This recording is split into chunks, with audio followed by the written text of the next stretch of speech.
tardes. Pues vamos a continuar esta última parte del retiro de esta tarde con una reflexión en la sexualidad en Dios. Y para esto le voy a pedir al Señor su palabra. Y les voy a leer a ustedes de San Juan, capítulo 7, versículo 1. Y dice así: la fiesta de los tabernáculos. Después de esto andaba Jesús por Galilea, pues no quería andar por Judea porque los judíos deseaban matarlo. Estaba próxima la fiesta judía de los tabernáculos. Dijéronle pues sus parientes: trasládate de aquí a Judea para que vean también tus discípulos las obras que haces. Pues nadie oculta sus obras si pretende manifestarse.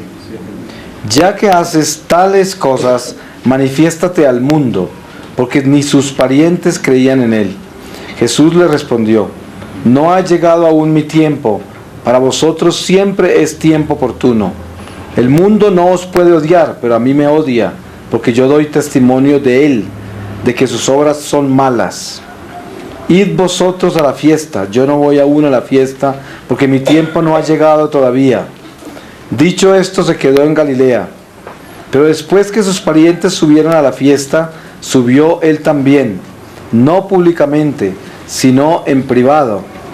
Los judíos lo buscaban durante la fiesta y decían: ¿dónde está él? Y se murmuraban mucho de él entre la gente.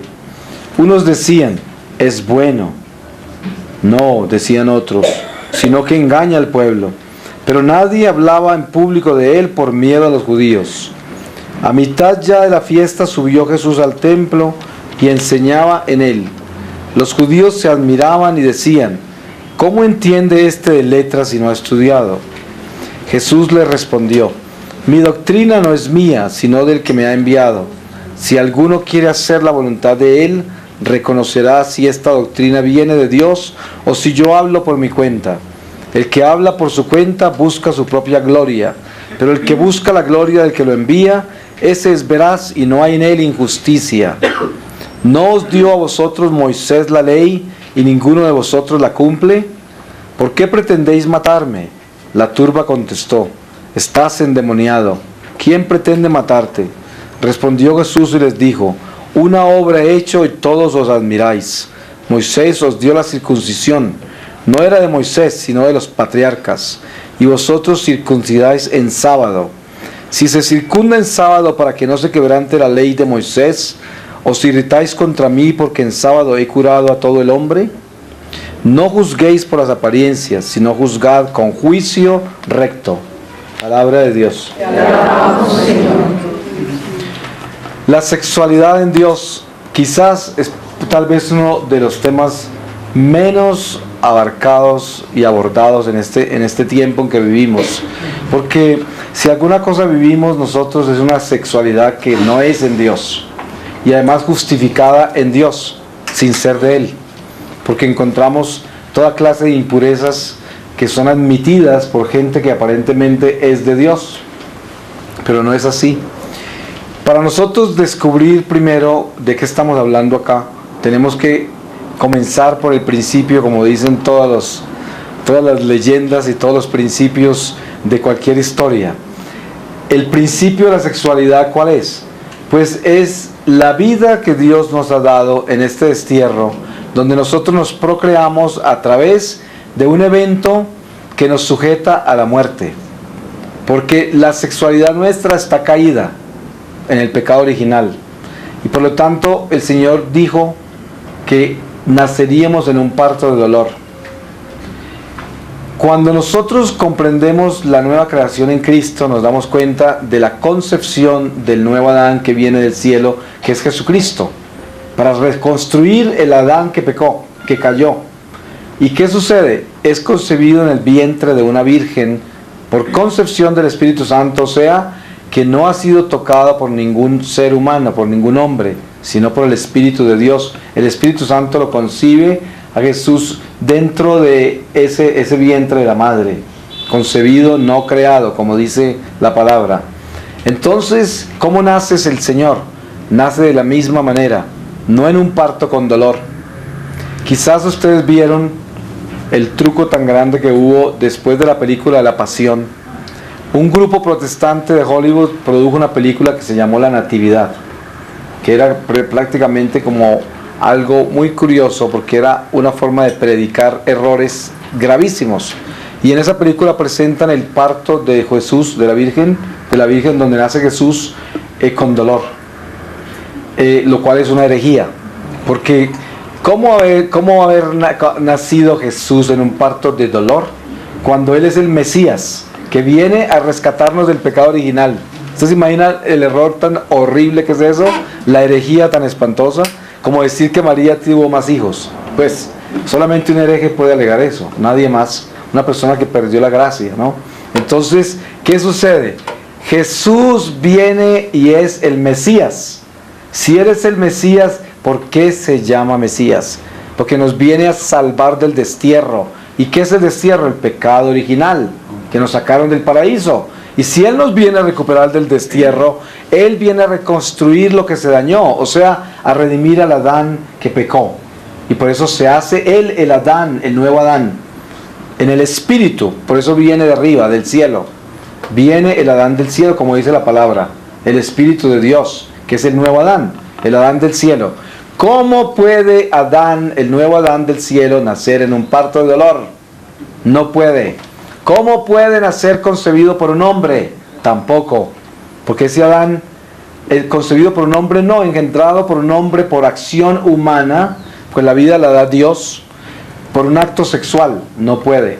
Porque sería una contradicción al principio de la redención, que es rescatar el estado perfecto del hombre en que fue creado, en el paraíso, donde no había muerte, porque el hombre no moría, pero Dios le dijo, si comes de esta fruta, morirás.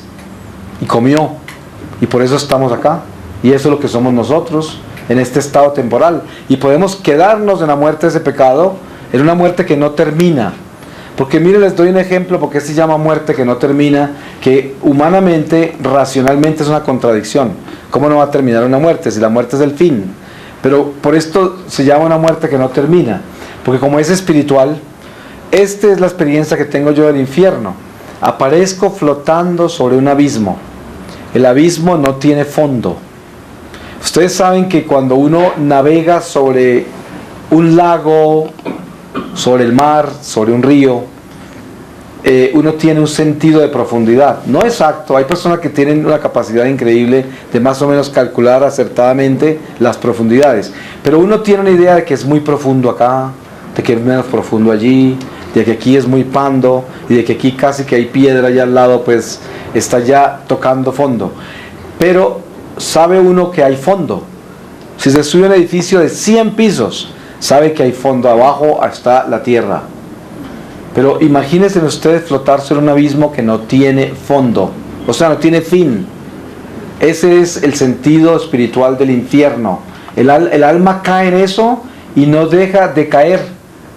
Es una muerte que no termina, es una separación de Dios que no termina. Entonces es como una gran ansiedad que no termina, es una gran desesperación que no termina, un vacío inmenso que no se llena, y esa es la muerte eterna. Entonces ese sentido de la nueva creación en Cristo es la redención del pecado original, y por lo tanto Jesús nace concebido en el vientre de una virgen, como dice Isaías, que la anuncia perfectamente, la virgen, y sin mancha le da nacimiento a Jesús. Entonces, ¿cómo nace Jesús? Jesús no nace como nacimos nosotros.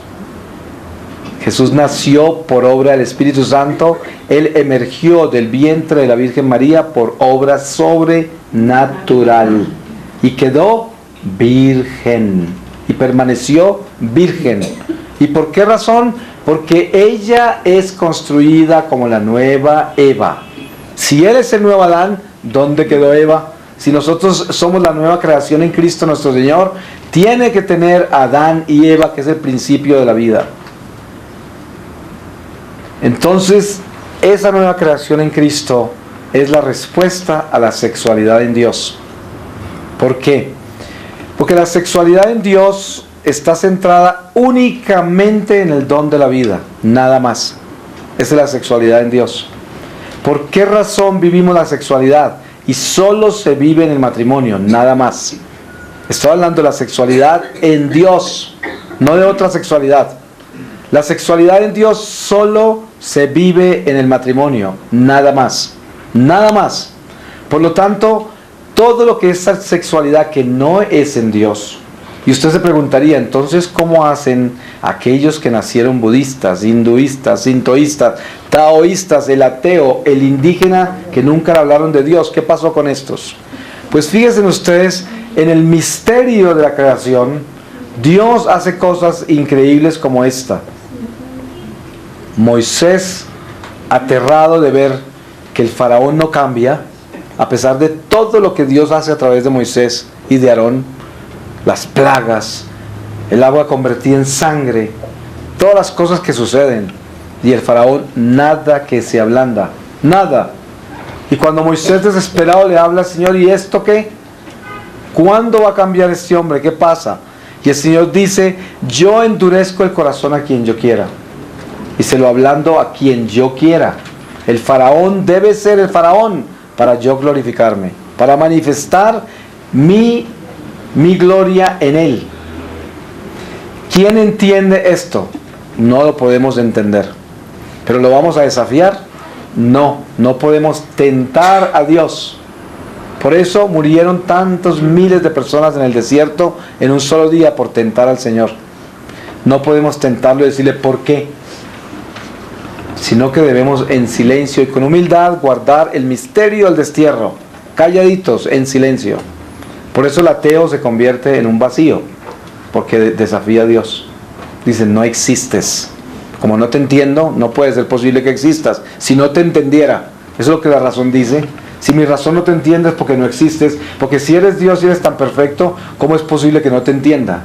Entonces, por lo tanto, no existes. Ese es el ateo, desafía a Dios, tienta a Dios. No todo ateo se condena, pero un ateo que muera ateo y se arrepienta al encontrar a Dios, pues tiene que empezar a aprender de Dios desde cero. Eso le pasa no solamente a los ateos, le pasa a mucha gente que inclusive tiene la fe dada, pero no activa por voluntad humana y le toca aprender de cero la lección. Entonces, la Virgen María es virgen, por eso se llama Virgen María, porque de lo contrario no habría una nueva creación, no habría. Absolutamente sería absurdo la redención. El Mesías sería absurdo. Negaríamos la palabra de Isaías. Entonces Isaías no tendría sentido. Porque cuando Isaías anuncia al Mesías, anuncia al Emanuel que nace de una virgen. De una virgen. No de una mujer que tuvo más hijos y cosas de esas. Ustedes se pueden imaginar nacer Jesús del vientre de un ser humano, de una mujer, y luego entonces San José tiene actos sexuales con ella y nacen otros en el vientre donde el Mesías fue traído al mundo. Una herejía más grande que esa no lo hay. Solo Satanás se puede inventar esa mentira. Y hay gente que lo cree, porque son hijos de las tinieblas. Por eso, pues solo un hijo de las tinieblas puede perder el conocimiento que Dios nos da para interpretar las Escrituras.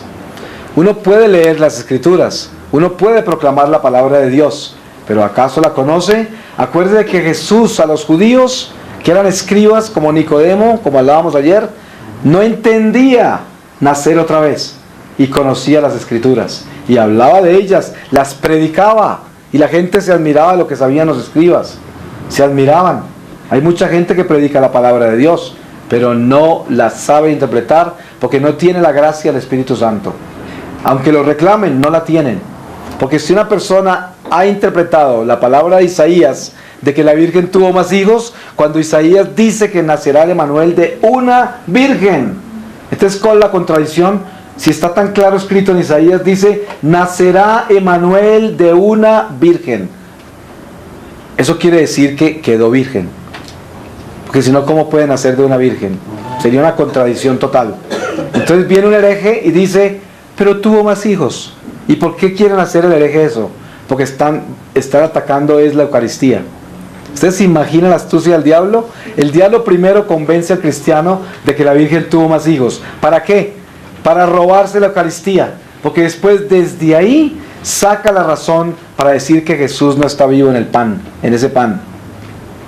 Entonces, Todo esto está conectado. La sexualidad en Dios es el don de la vida en Dios. O sea, solo se puede aceptar en el matrimonio. Las personas que no conocen a Dios, que no tienen un matrimonio sacramental, que no son casadas en ese sacramento, que no son esas bodas de Canaán, esas personas, cuando entran al reino de Dios, si se salvan en el amor, porque Dios nos juzga es en el amor y no en religiones, no en filosofías ni en ideologías. Cuando vamos ante el trono del Señor, Él no nos llama por religiones, ni nos llama por naciones, ni por razas, ni por niveles culturales y tradiciones humanas. Nos llama como almas, y nos llama en la verdad y en la ley, en los mandamientos. En eso nos llama, porque comienza el momento de la justicia, y por lo tanto en la justicia nos llama, en eso. Por eso San Juan dice, al final de la tarde todos seremos juzgados en el amor. Entonces esas personas que no conocieron de Dios y no se educaron en Dios y crecieron en el mundo con filosofías, con creencias paganas o con errores religiosos, esas personas al encontrar al Señor lo reconocen si vivieron en el amor y lo reconocen como su Señor y rechazan al diablo en todo y reconocen el error en que vivieron y lo que necesitan aprender. Y comienza el alma a formarse espiritualmente en Dios. ¿Por qué Dios permite que haya almas que no conozcan suficiente de Él durante la vida terrenal? Eso solo Dios lo sabe. Pero les cuento una cosa, ¿qué importa? Si nosotros estamos hablando de que somos eternos, entonces ¿habrá algún afán de que aprendamos acá o allá? No lo hay. Pero ¿habrá un plan por el cual unos aprenden antes que otros? Sí lo hay. Entonces no importa si el budista nunca aprendió de Dios y en el momento de la muerte, como amó con el amor de Dios, Dios lo abrazó y rechazó al diablo, ese budista, y entra al reino de Dios y Dios comienza a manifestarse en ese budista desde el principio y el budista comienza a aprender de Dios lo que yo aprendí como cristiano en la tierra, si es que fui cristiano de verdad. ¿Por qué razón sucede eso? Solo sabe Dios, y el día que usted muera y vea la verdad en plenitud, que viene el día que nos desprendamos de esta carne. Pero no es de nosotros escudriñar en los misterios de Dios. Y la misma palabra dice eso. La humildad nos dice, quédate callado. Hay misterios insondables que no tienen respuesta. Y por eso los teólogos herejes se atreven a interpretar esas palabras. Cosas que no tienen respuesta. Entonces, ¿por qué razón esto? ¿Por qué razón aquello? No importa, Dios sabe, con eso me basta a mí. Si Él sabe, ¿qué importa que yo no sepa? Si Él es el que sabe. Entonces, cuando Él quiera que yo sepa, me lo dice. Y si no me lo dice ahora, me lo dirá después. Y si no me lo dice nunca, no importa. Porque con tal de que lo sepa, es como si yo lo supiera. Porque si lo sabe el que sabe, y el que todo lo sabe y todo lo puede, entonces ¿qué me importa a mí si yo soy hijo de Él? Es como que mi padre sabe todos los secretos con los cuales se consiguió su dinero. Estoy hablando de un padre bueno, un padre justo, que tiene un tesoro y con ese tesoro alimenta a su familia y todo. A mí no me interesa si mi padre no me cuenta los secretos de su negocio. Lo que importa es que ese padre es justo, es bueno, y yo vivo dentro de la herencia que él me da, dentro de los beneficios que me da su trabajo. Y ese es un bien que recibimos sin cuestionarlo. Y a mí no me importa escudriñar en los secretos de mi padre. ¿Para qué? Yo no desafío eso. Yo no voy a llegar un día y decir, papá, pues yo tengo 20 años ya, es hora que me cuentas cómo es que haces el dinero. Sí, no, eso no es, eso es lo mismo que preguntarle a Dios las cosas que no entiendo y exigirle que me explique, si no ya no le creo en Él. Pues entonces sucede que si yo soy católico y el Señor me llamó en el matrimonio para poder vivir la sexualidad en el matrimonio solamente, entonces yo, ante el tribunal del Señor, ¿cómo voy a ser juzgado? Voy a ser juzgado en lo que me dio. En lo que me dio el Señor. A mí no me van a juzgar como budista. No me van a juzgar en filosofías. Me van a juzgar en lo que Dios me dio a mí. Por eso se dice, al que más se le da, más se le exige. La sexualidad en Dios es el matrimonio para nosotros. A usted puede llegar un budista, inclusive hasta cristianos de sectas bien confundidas vienen a hablarle a usted de unas cosas bien raras, de uniones entre hombres que son libres prácticamente, ¿no? Hay sectas cristianas como la anglicana que permiten el homosexualismo. Hay sacerdotes, no son sacerdotes, pastores homosexuales casados, parejas, y adoptan hijos. Imagínense ustedes, y dicen que son de Cristo. Parece que nunca hubieran leído a San Pablo, parece que nunca hubieran leído las Escrituras, pero las predican como hijos de Dios, se llaman cristianos. Entonces, hablemos de esto. La sexualidad de la forma que el Señor nos la reveló a nosotros, que somos su ejército, su pueblo escogido, que es una herencia que viene desde Abraham, un pacto. Somos escogidos desde siempre como pueblo injertado en el árbol natural. Porque todos nosotros acá, con excepción del judío, somos hijos naturales injertados en el árbol, no legítimos. Por la misericordia de Dios nos injertó. Por eso dice San Pablo, si Dios a sus propios hijos legítimos los cortó del árbol, ¿qué será de nosotros? Que de ustedes, porque él era judío, de ustedes los gentiles, que los trajo por misericordia a injertarlos en ese árbol. Si él a sus propios hijos los cortó, a nosotros ¿qué será? Por eso tenemos que tener en cuenta ese misterio también, porque la gente diría, ¿cómo así? ¿Esos son hijos y yo no? Claro que somos todos hijos, unos por adopción y otros por legitimidad. ¿Explique quién es eso? Nadie, solo Dios lo sabe. Pero a mí no me interesa cuestionarlo. Así lo tomo, en fe. Lo tomo en fe.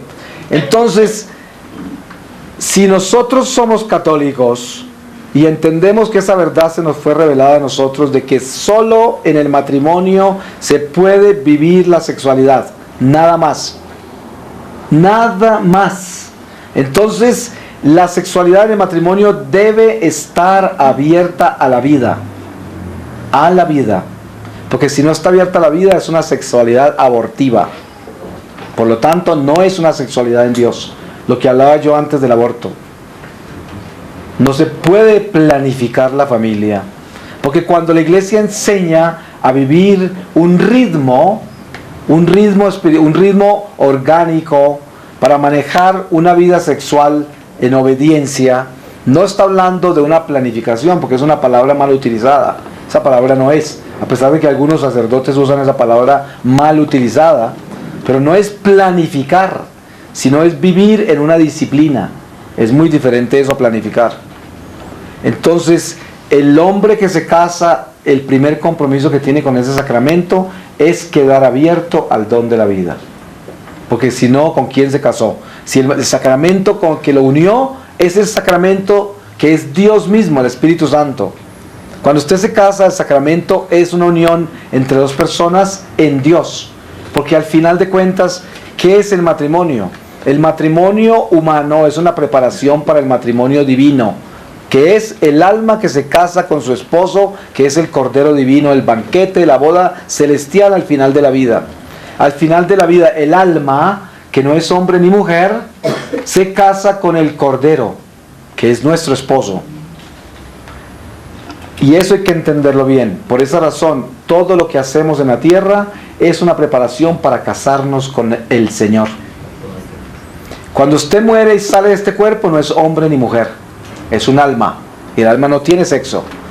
El sexo es para procrear. ¿Se procrean los espíritus? No, no se procrean los espíritus. Y por eso San Pablo dice, cuando se cumpla la cuota de los gentiles que entren a la gloria, o sea que hay un número exacto, o sea que está calculado, solo Dios sabe cuántos son, comenzará a entrar el pueblo incrédulo judío que fue desterrado. Y ese es el final. Y es un número exacto.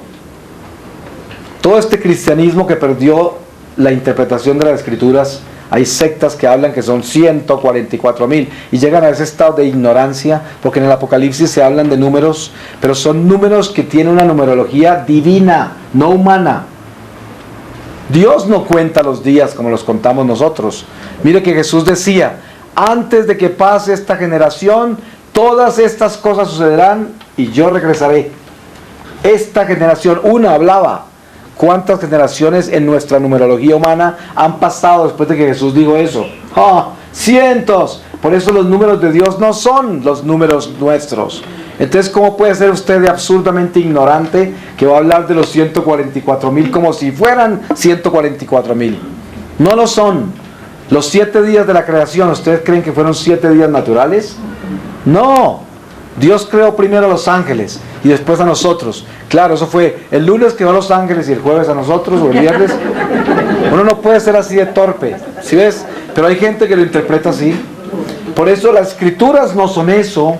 El don del Espíritu Santo tiene que entender lo que Dios está hablando. Dios habla de unos números divinos. Por eso solo Dios conoce el fin. Y está calculado. Dios sabe cuándo es. Y Jesús dijo en obediencia como hombre Dios que era Él. Él hablaba como hombre, siendo Dios. Hablaba como hombre Dios. Y decía, solo el Padre sabe. Eso quería decir que Él también lo sabía. Porque Él decía, el Padre está en mí, yo en el Padre en mí, somos uno. Pero Él hablaba, cuando hablaba como hombre. Y decía, eso solo lo sabe el Padre. O sea, Él quería decir yo también. Pero para el que entienda, ¿no? Como le decía Pedro, o Simón, le dijo en esa oportunidad, porque cuando él le hablaba de actos humanos, de situaciones humanas, le llamaba Simón, y cuando hablaba de cosas divinas, le llamaba Pedro. Eran dos cosas, en una sola persona, la persona de tierra y la de espíritu. Y le habló a la de tierra y le dice, Simón, Simón, Satanás pidió permiso para pasarte por el trillo, o sea, para tentarlo. Y yo le he pedido al Padre que no te deje perder la fe. Y hacía un momento les había dicho, el que me ve a mí, ve al Padre, porque el Padre y yo somos uno solo. Entonces cuando Satanás le pidió permiso al Padre para pasar por el trillo a San Pedro, entonces también Jesús no sabía y Jesús no era Dios. Pues claro, y Jesús no le dijo al diablo, no, a Pedro no lo tientes, ese es mi Pedro, sobre él voy a hacer mi iglesia. Oh no, él le dijo a Pedro, el diablo te va a zarandear. Y seguro lo zarandeó, porque muy corto después de eso estaba negando al Señor. Y lloró amargamente por el resto de su vida terrenal por esa negada. Pero miren ustedes que el Señor le dijo, para que después vayas a testificarle a los demás. Para eso, para testimonio. Fíjense cómo el Señor nos prueba a nosotros. Él no nos prueba, pero permite que nos pruebe el diablo, para que nosotros seamos testimonio de la fe. Porque después de la prueba que viene, el testimonio. ¿Y cuál es el testimonio? No hay testimonio malo, porque el testimonio es testificar, y testificar es decir la verdad. Y el que dice la verdad no necesariamente está hablando de un triunfo. Puede estar hablando de un fracaso, decir, tenía la oportunidad para ser fiel y traicioné al Señor. Pude haber dicho la verdad y me lo guardé. Estaba mi hija ahí viviendo con un hombre en unión libre, no fui capaz de exhortarla, solamente por salvar mi amistad con ella y por tratar de salvar mi vida, pues la perdí con el Señor. Eso es un testimonio, enseñar a los demás un pecado de omisión como ese. Entonces, ese sentido de la sexualidad en Dios tiene que ser específico, no se negocia. Hay tanta gente con ilusiones vanas que vivieron casadas y se separaron y se encontraron finalmente con el príncipe azul y ahora se unieron y nunca antes habían estado más felices y hasta tuvieron hijos. Y ahora, ¿cómo es posible que la iglesia no admita que nosotros en este amor que tenemos, que nunca tuve en ese matrimonio horrible que tuve antes y ya me quise, no me acepten y mis hijos no los bendigan y esto? Así de absurdo nos volvemos. No es posible, porque es que el matrimonio es uno solo, a no ser de que la iglesia lo anule. Es la única que puede hacerlo. Pero mire usted, esa sexualidad tiene que ser en Dios, porque lo contrario es una maldición. El que se une en pecado de adulterio, fornicación, se une en un cuerpo de maldición. Maldito está, si no se arrepiente, está en pecado mortal y se puede hundir a las tinieblas eternas. Tan sencillo como eso. Y si se arrepiente al final de la vida, queda en un estado de purificación muy difícil, muy complicado. Mucha gente se salva muriendo en pecado mortal, porque hay una economía del alma que lleva unos misterios tan grandes que solo Dios lo conoce en la misericordia divina. Porque ustedes saben que ninguna oración se pierde. ¿Cuántas madres oran por nosotros incansablemente? Y no oran por nuestros pecados, sino por nuestra conversión. Y por eso, al final de la vida, en un momento dado, el hombre encuentra la luz de las oraciones que tanta gente hizo, y en esa luz se para en conciencia para decir: lo siento, Señor, ten misericordia de mí, en un instante de la muerte y la agonía, y queda en un estado de purificación espantoso, pero se salva. Entonces, esa vida en Dios, esa sexualidad en Dios, tiene que comenzar por lo que nosotros somos. Somos la nueva creación en Cristo nuestro Señor. Eso somos nosotros. Entonces, la virginidad, mire usted cómo es el Señor de increíble. Usted es una persona promiscua, como lo fui yo, una persona impura, que vive una sexualidad desordenada, horrible, y de repente se arrepiente un día porque el Señor lo permitió, porque lo rescató, porque Él es el único que puede hacer algo así. Nadie puede cambiar el corazón del hombre, pero el Señor lo toca, y usted decide qué hacer con esa unción, y entonces se mira la lepra de su impureza, y le da asco de todo el pecado que cometió, de la impureza sexual tan horrible, y el Señor es tan bueno que le puede devolver su virginidad. Esto suena un poco extraño, pero yo no estoy hablando de cosas físicas, estoy hablando del espíritu, del alma. El Señor puede volver a lavar nuestra alma y dejarla perfectamente pura otra vez. ¿No es increíble eso? El Señor nos vuelve a hacer nuevos otra vez, y uno puede llegar a sentir la pureza otra vez, y le puede purificar sus ojos otra vez, le puede purificar sus labios para que no salgan palabras impuras, sus pensamientos, le purifica todo otra vez, lo vuelve virgen. Eso se hace, eso es posible. Dios hace eso, Dios nos hace criaturas nuevas, y por esa razón hay que entender muy bien lo que Dios quiere de nosotros. Dios quiere de nosotros que seamos fieles, para que Él, que siempre es fiel, en esa fidelidad nos pueda abrazar a la eternidad, a una gloria que no termina nunca. Ustedes se pueden imaginar, y ayer hablaba un poco de eso, hay gente que es católica y que supuestamente es muy practicante,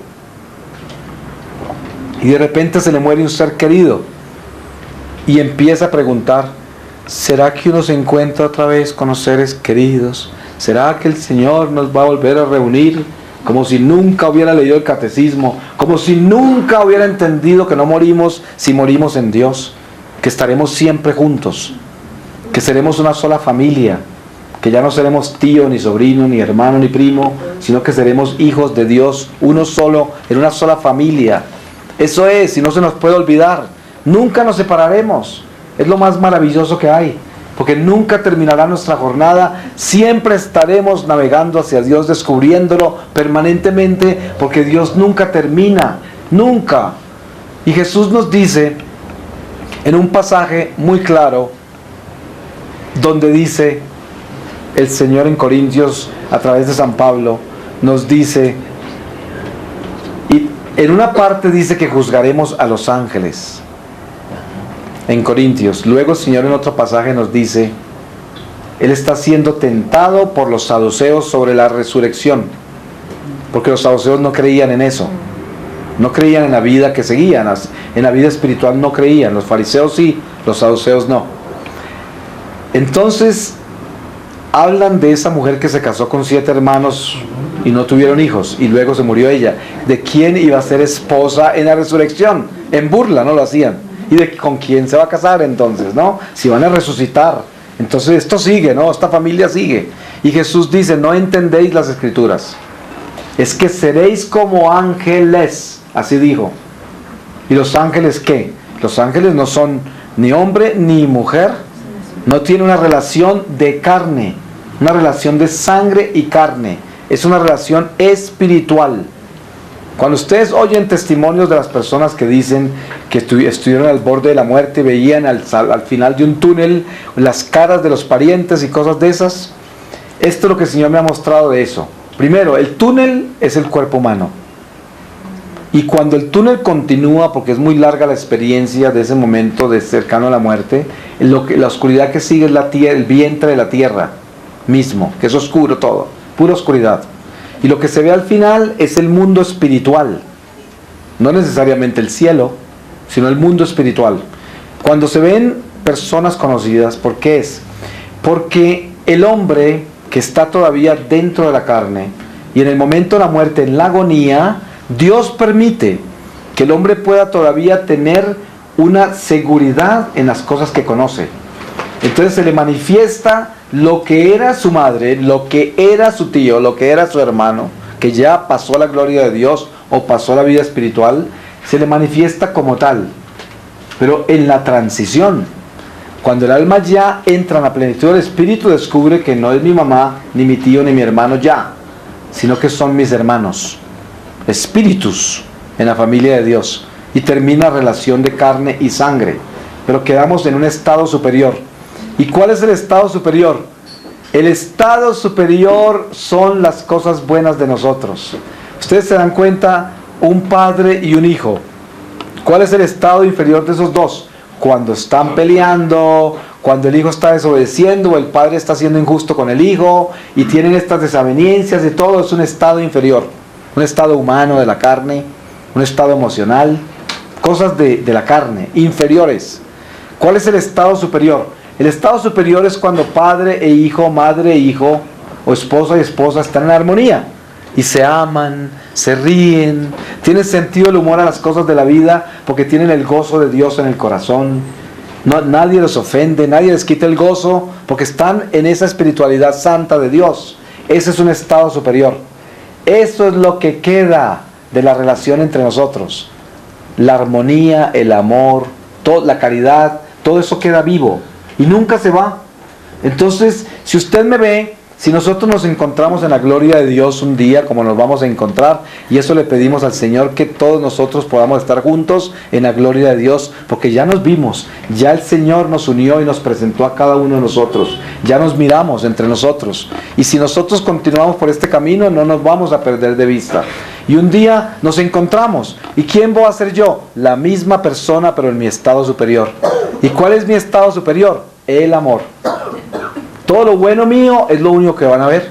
Lo malo mío desapareció, porque ya terminó, ya no lo tengo. Porque ya no tengo carne para pecar, no tengo las tendencias inferiores, estoy redimido y en la plenitud de la gloria. Ese es el hombre en Dios, y esa es nuestra meta. Entonces, imagínense si uno no va a luchar por una meta así. Pero ¿cómo no? Para terminar con todo esto, para llegar a la gloria de Dios, donde es un eterno amanecer. Ya no hay atardeceres. ¿Se pueden imaginar algo así? No hay atardeceres, no hay muerte, no hay fieras salvajes ni venenosas, no hay violencia, no hay odio, no hay mentiras, no hay nada de eso. Todo es amor, amor. Y nosotros hemos vivido pedacitos de eso. Como dice San Pablo, las primicias de la gloria de Dios, el Señor se la da a saborear a los justos, a los hijos fieles. Los hijos fieles en la tierra que le obedecen al Señor saborean la gloria de Dios desde ahora. ¿Por qué? Porque son capaces de amar a los demás y perdonarlos ya, desde ahora. Y ya sienten el amor, lo sienten. Y se dan cuenta la economía tan increíble, cómo se enriquece, cómo los tesoros en el cielo empiezan a ser una realidad. Porque si yo estoy aquí en la tierra y una criatura humana no me puede quitar la paz, por mucho que haga contra mí, yo la amo, la perdono y no me confunde en ningún momento.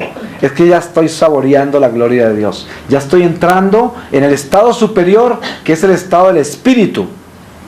Y el Espíritu está vivo en nosotros ya, porque es el Espíritu de Cristo, el que sana, el que libera, el que resucita muertos. Ese. Entonces, si nosotros vivimos ya y saboreamos ese pedazo de gloria de Dios desde ahora, pues ya estamos en las primicias de lo que Dios nos ha dado. Y aquí viene lo más importante de eso, la obediencia. Si nosotros entendemos la sexualidad en Dios, nos damos cuenta que solo es posible en el matrimonio. Y ojo, en el matrimonio es posible solamente si el matrimonio está abierto a la vida. Porque si hay sexualidad en el matrimonio que no está abierta a la vida, esa sexualidad es impura e ilícita. Entonces, la sexualidad en Dios es la sexualidad en el sacramento. Esa. La demás es muerte. Muerte, muerte. Absoluta muerte. Por eso no la toque. No toque la sexualidad impura porque es muerte. Absoluta muerte. Miren ustedes, todo lo que se desecha, todo lo que es el elemento de la sexualidad que se arroja, que no es para la vida, es igual a un aborto, igualito. Entonces, ¿qué es eso? Desechar la vida. Una sexualidad impura es desechar la vida, desecharla, es eliminarla, botarla a la basura, jugar con ella, jugar con la vida así, tirarla así y dañarla. Esa es la sexualidad impura. Por eso es muerte. No podemos tocarla, no podemos tener parte de eso. Prefiere morirse.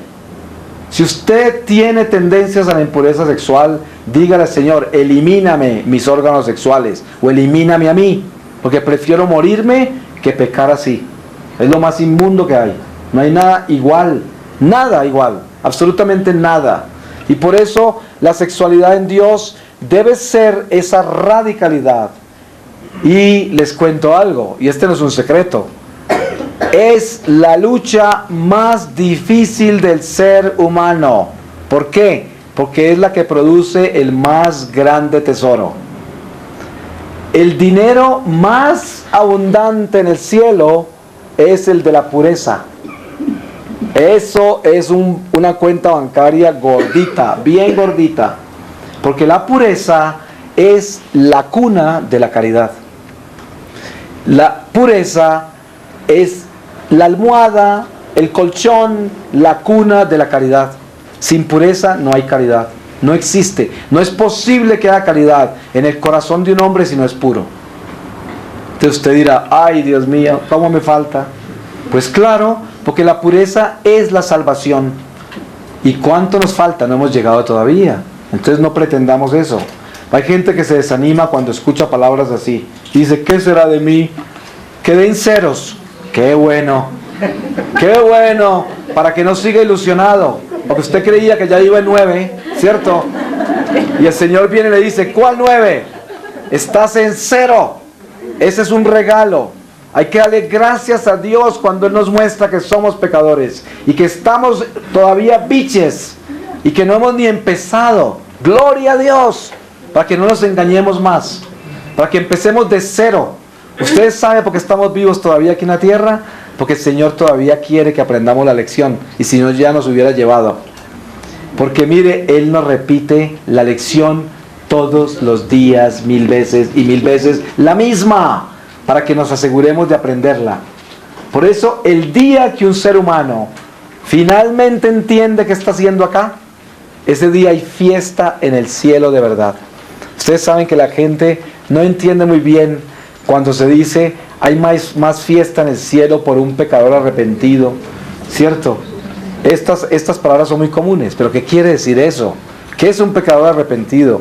Un pecador arrepentido es el que dice, ya entendí, vine a la tierra para irme para el cielo, la entendí, y al cielo solo entran los santos. Entonces vine a la tierra para hacerme santo.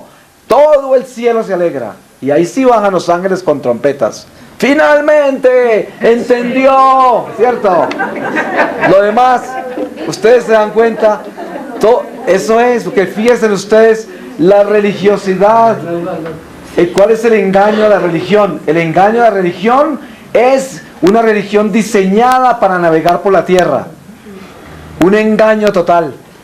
Para enseñarle a uno cómo hacer las cosas mejores, cómo tener un poco más de compasión con el prójimo, cómo tratar de no mentir tanto, cómo tener un poco más de amor. Esa es una religión diseñada para la tierra. Pero la única religión que puede salvar al hombre es la religión que le dice al hombre, si no eres santo, no entras al cielo. ¿Y dónde tienes que ser santo? Ya. O si no, ¿para dónde vas? ¿A dónde crees que vas si no estás buscando la santidad? ¿O acaso crees que tienes tiempo? Porque el robo más grande del diablo a la criatura humana es hacerle creer que tiene tiempo. Usted ha visto que una persona es joven y dice, ay, mi mamá reza tanto, claro, porque ya está viejita. Pero, ¿cierto? Cuando yo esté viejita como mi mamá, voy a rezar como ella. Claro, ¿acaso no han estado en un entierro de un niño de 8 años, de 7 años, de 3 años? La muerte no escoge por edades. O sea que nosotros tenemos que saber que no tenemos tiempo. No tenemos tiempo ninguno de nosotros. Niño o anciano, joven o adulto. Nadie tiene tiempo. El momento es ahora mismo, ya. El momento es ya. Y por esa razón, el Señor nos muestra a nosotros algo específico en la sexualidad. La paz y el gozo, la alegría y la sabiduría que llega al corazón de la persona que busca la pureza no tiene comparación con nada. Nada puede dar más paz que la pureza. Mire que en el proceso de conversión, en el caso mío personal, que es el que mejor les puedo compartir, yo viví una vida espantosa desde muy temprano en mi vida, y con relación a la sexualidad. Era un hombre mujeriego horrible y todo era en función a eso, pero en una forma mala, ¿no? Y cuando yo me convertí, o el Señor me convirtió, por mejor decir, comencé este terreno tan difícil para rescatar algo tan desconocido como es la pureza. Yo no me acordaba siquiera de ella, porque lo poco que la tuve, pues era tan pequeño que no tenía ni memoria de eso. Entonces empiezo a buscar un desconocido, la pureza, y el Señor a pedírmela. Yo digo, ¿cómo hago si no la conozco? Y a mirar la gente a ver dónde está un puro para poder imitarlo. ¡Qué difícil!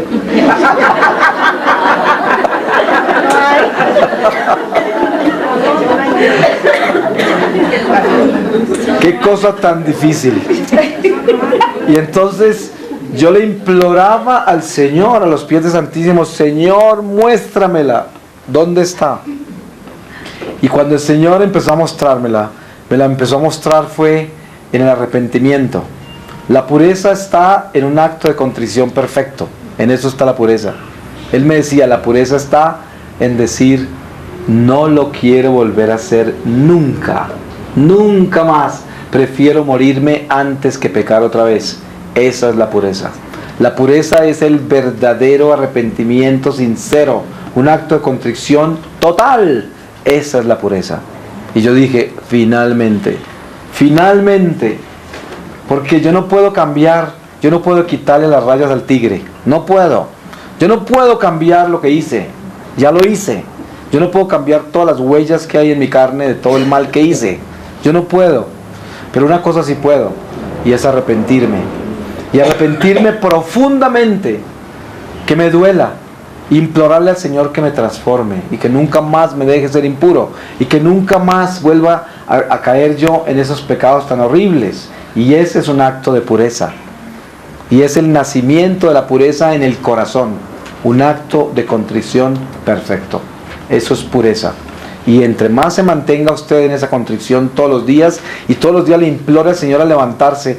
Este es un ejercicio espiritual que el Señor me dio, y es al levantarme, al despertarme mejor dicho, yo no coloco los pies sobre el suelo al bajarme de la cama. Yo me deslizo a mis rodillas antes y le imploro al Señor.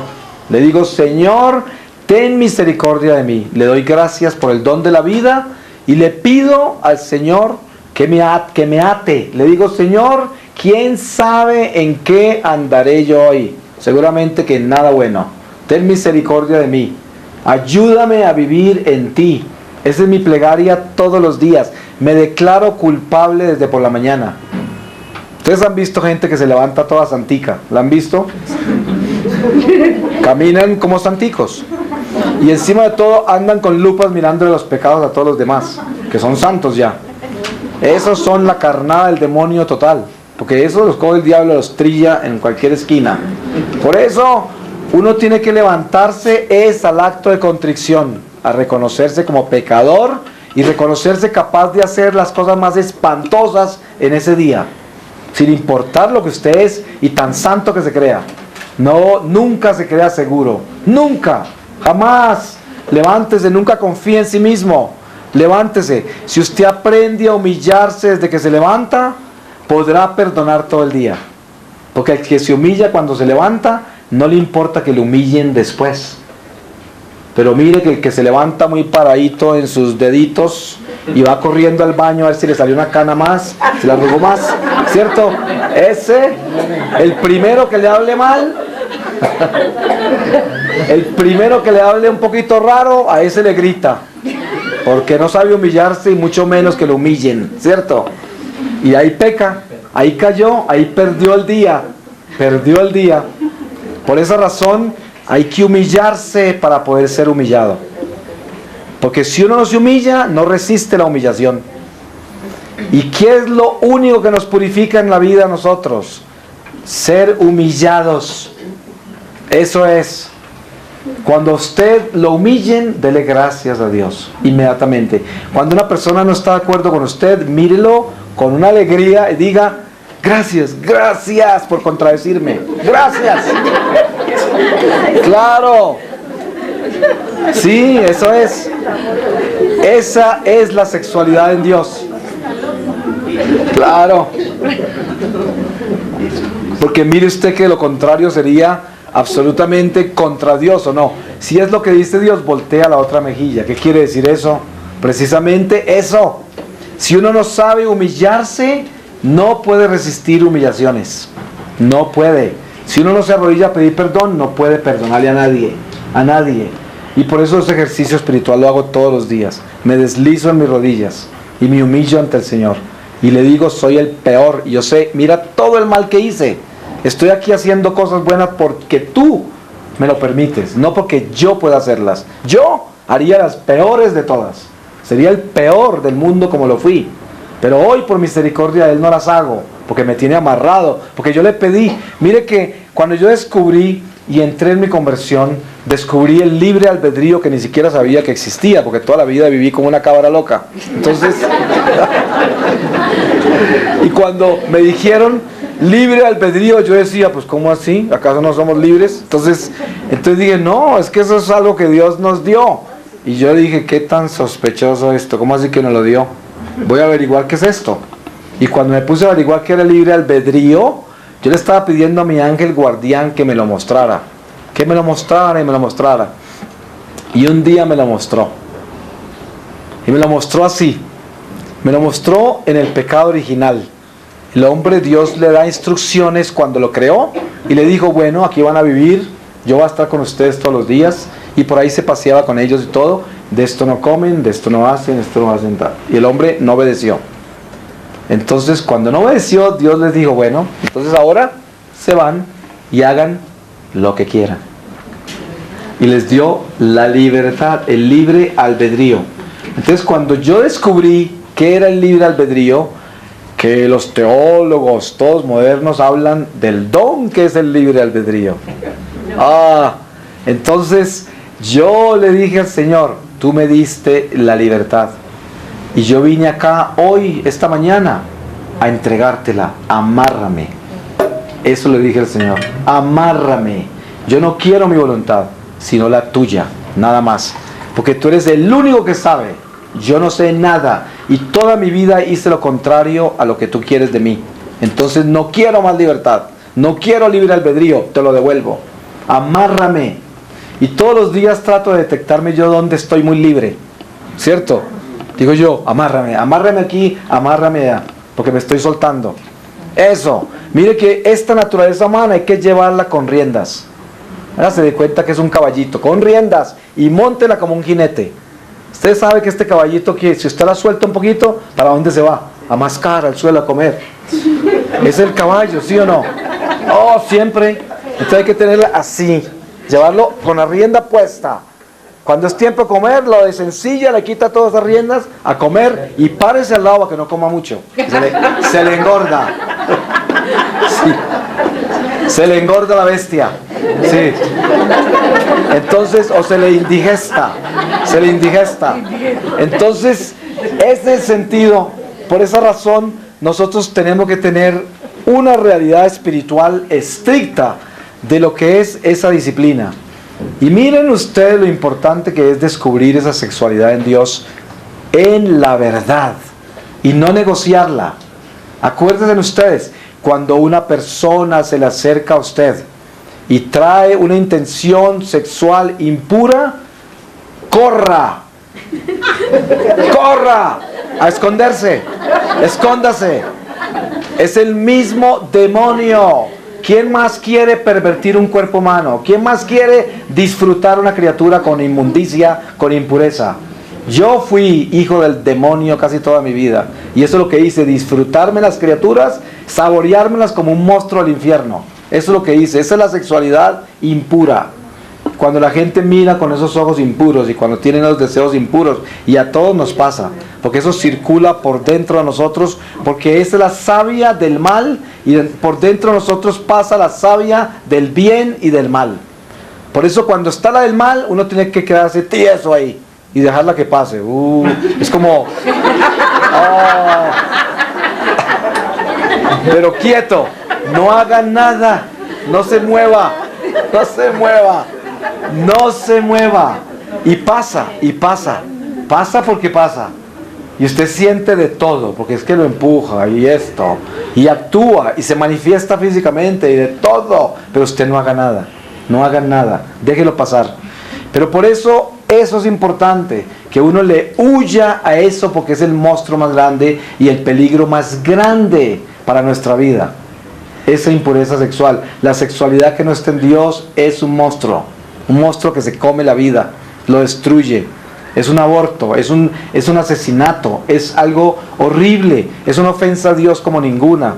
Entonces evitémosla, implorémosle al Señor que nos libere de eso y que nos limpie.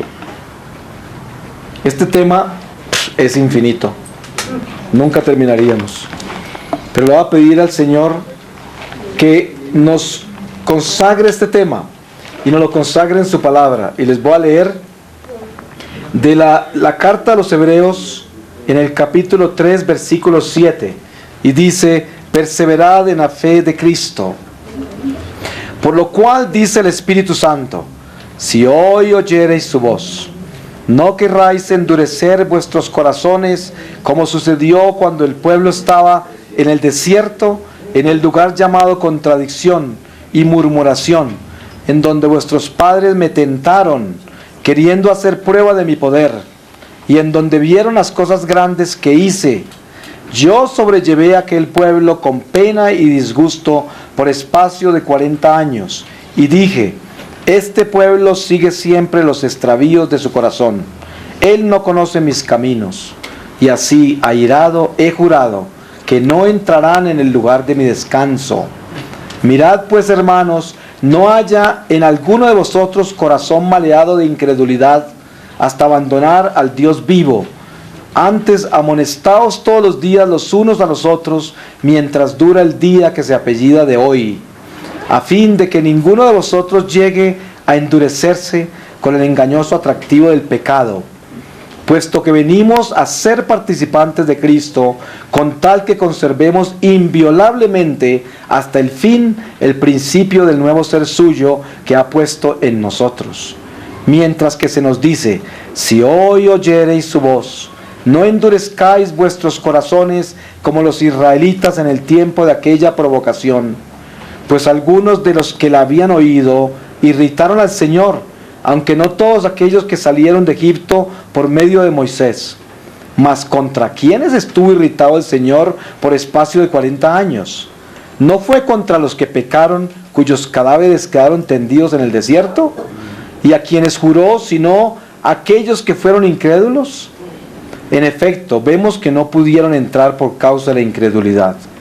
Temamos pues que haya alguno entre nosotros que sea excluido de la entrada en el descanso de Dios, por haber despreciado la promesa que de Él se nos había hecho, puesto que se nos anunció también a nosotros del mismo modo que a ellos, pero a ellos no les aprovechó la promesa oída, por no ir acompañada con la fe de los que la oyeron. Al contrario, nosotros que hemos creído entraremos en el descanso según lo que dijo. Tal es el juramento que hice en mi indignación: jamás entrarán en mi descanso, y es el descanso que habita Dios. Acabadas ya sus obras desde la creación del mundo, porque en cierto lugar habló así del séptimo, y descansó Dios al séptimo día de todas sus obras. Y en este dice: jamás entrarán en mi descanso. Palabra de Dios.